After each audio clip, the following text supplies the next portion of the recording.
नमस्कार स्टूडेंट्स।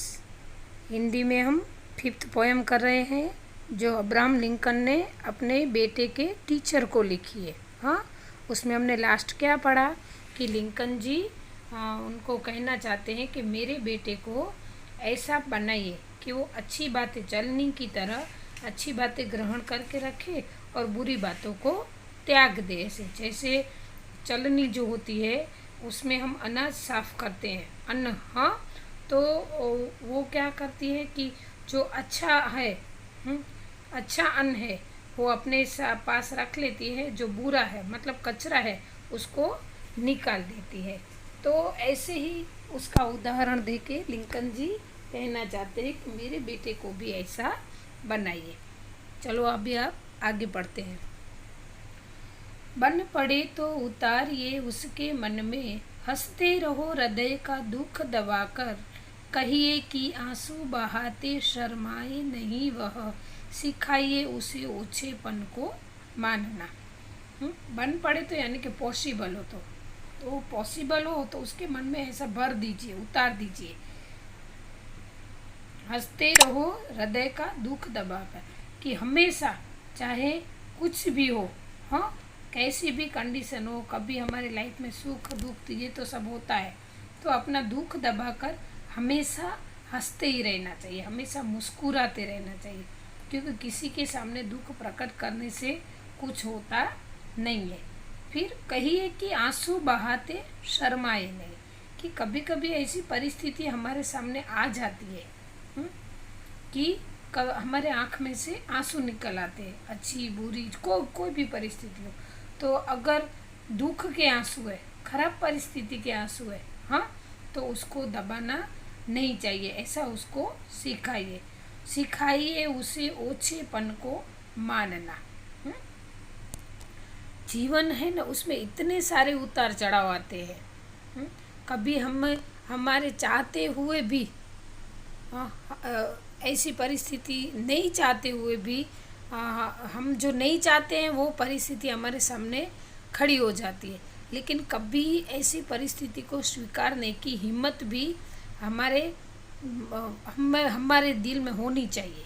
हाँ, कि हमें पता है कि ये हमारी हैसियत से कुछ डाउन है, कुछ अप है, या तो हमारी परिस्थिति है उसके हिसाब से, या तो किसी के सामने कभी ऐसा है कि हमारी गलती नहीं है लेकिन परिस्थिति ऐसी है कि हमें शर्मिंदा होना पड़े, तो ये सब ओछेपन को बोलते हैं। हाँ, तो ये सब स्वीकारने की भी हिम्मत उसमें होनी चाहिए। और चाटुकारी से सावधान रहना। चाटुकारी यानी कि खुशामती, खुशामत यानी कि झूठ मूठ की तारीफ। हाँ, हमारे आसपास के लोग ऐसे हमारी झूठ मूठ की तारीफ करते रहते हैं और उसका गलत फ़ायदा उठाते हैं। तो ये ऐसे लोग हैं ना, वो एक ऐसे लोग होते हैं ना, वो हमें बहुत ही उससे हमें संभल कर रहना चाहिए। ऐसे लोगों से हमें संभल के रहना चाहिए, क्योंकि इनकी हैबिट होती है कि हमारे मुंह पे हमारी अच्छी बातें करते हैं लेकिन पीठ के पीछे हमारी बुराइयाँ करते हैं। तो जो हमारी खुशामत तारीफ बढ़ा चढ़ा कर करते हैं, तो ऐसे लोगों से सावधान रहना चाहिए। ऐसा उसे सिखाइए।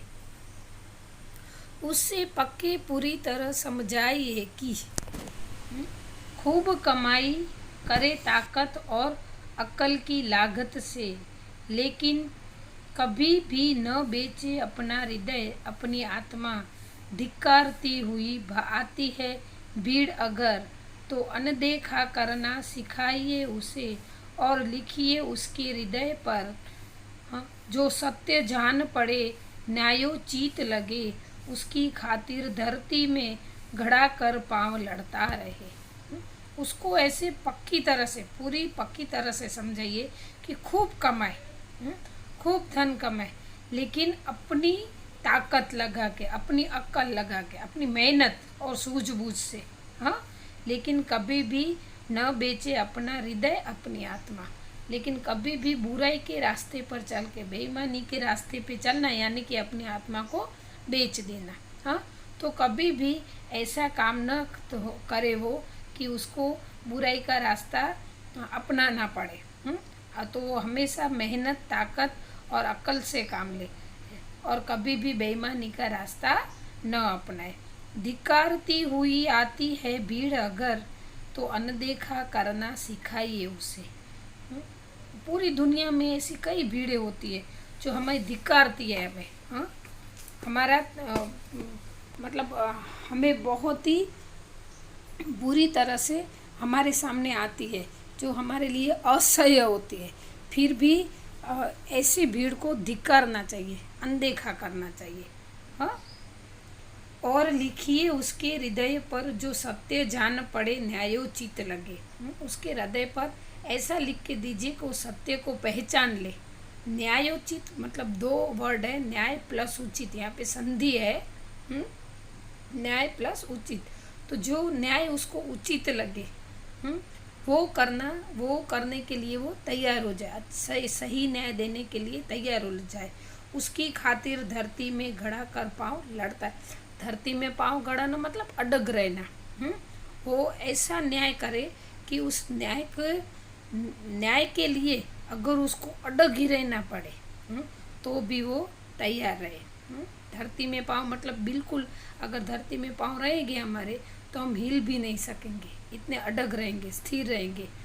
तो क्या कहते हैं लिंकन जी कि उसको ऐसा कि सत्य और न्याय के लिए अगर उसको लड़ना पड़े तो उसमें इतनी हिम्मत होनी चाहिए कि वो उस लड़ाई में अडग रहे, बिल्कुल उसका मन विचलित ना हो। हाँ, वो हमेशा ऐसा उसको मानना ही पड़ेगा कि मुझे इसमें न्याय करना है और सच्चाई को जीताना है। हाँ, तो उसको ऐसा बनाइए। उसे ममता दीजिए मगर लाड करके मत बिगाड़िए। आग में जल तप कर निकले बिना लोहा मजबूत फौलाद नहीं बनता। क्या कहते हैं लिंकन जी कि इसको ममता दीजिए, प्यार दिखाइए उसको, लेकिन इतना भी लाड में उसको मत बिगाड़िए कि वो आपका कहना ना माने। आग में जल तप कर निकले बिना लोहा मजबूत फौलाद नहीं बनता। आग में जलना यानी कि कठिन से कठिन परिस्थिति का सामना करना। जब तक ये कठिन परिस्थिति का सामना नहीं करते हम, तब तक हम अच्छे आदमी मतलब हमारी ज़िंदगी का जो मकसद है वो हम पूरा नहीं कर सकते हैं। तो उसके लिए यहाँ पे लोहे का एग्जाम्पल दिया है कि लोहे को जब शेप बनाना होता है ना उसका, तो सबसे पहले उसको आग में जलाते। लोहा है या तो सोना, यहाँ पे लोहे का उदाहरण दिया है, लेकिन सोने का, गोल्ड का भी ऐसा होता है, उसको पहले जलाते हैं, उसके बाद उसका शेप देते हैं। तो जब तक हमारी लाइफ में भी ऐसी कठिन परिस्थितियाँ नहीं आएगी तब तक हम पूरी तरह से तैयार नहीं होते हैं। तो उसको मजबूत फौलाद बनाइए कि वो कठिन से कठिन परिस्थिति का सामना हंसकर करे।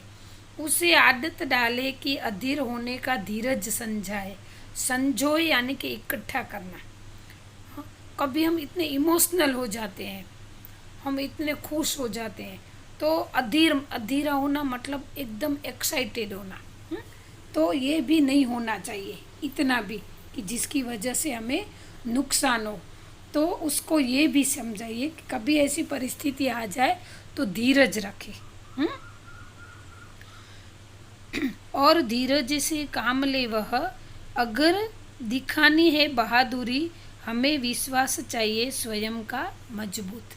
कि उसको अगर बहादुरी दिखानी है तो लेकिन उस बहादुरी दिखाते वक्त उसमें हिम्मत और विश्वास होनी ज़रूरी है। तो उसको ऐसा बनाइए, बहादुर बनाइए कि वो हिम्मत से डट के विश्वास से, उसको विश्वास होना चाहिए कि मैं जिस परिस्थिति का सामना कर रहा हूँ उसके सामने मैं खरा उतरूँगा। तो उसको ऐसा बनाइए। तभी जमेगी उदात्त श्रद्धा मनुष्य जाति के प्रति।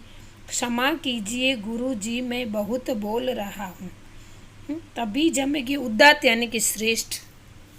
तभी ऐसा मनुष्य जाति में जो श्रद्धा है ना वो श्रेष्ठ बनेगी। अगर ऐसा मेरा बेटा होगा तो ये सब सिखाइए उसको। लिंकन जी कहते हैं कि उसको जीवन में पूर्ण रूप से खरा उतरना है, खरा सोना बनना है।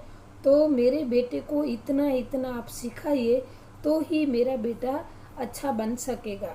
तो इसके लिए क्या करना चाहिए वो लिंकन जी ने इस पत्र में सिखाया है।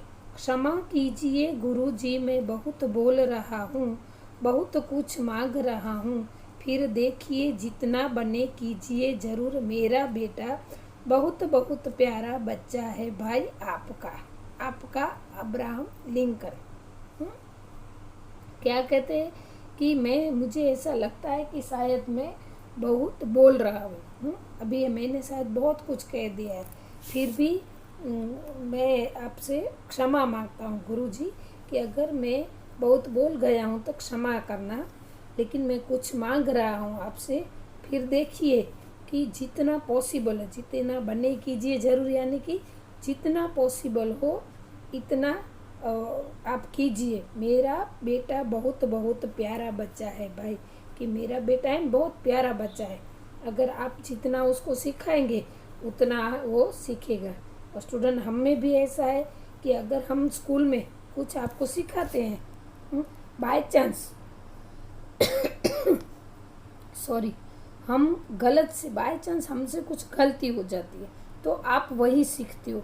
अगर आपके मम्मी पापा बोलते हैं कि नहीं नहीं ये इसका वर्ड मीनिंग ये नहीं, ये गलत कर रहे हो, तो भी आप बोलोगे नहीं नहीं हमें जो टीचर ने सिखा है ना वही सही है।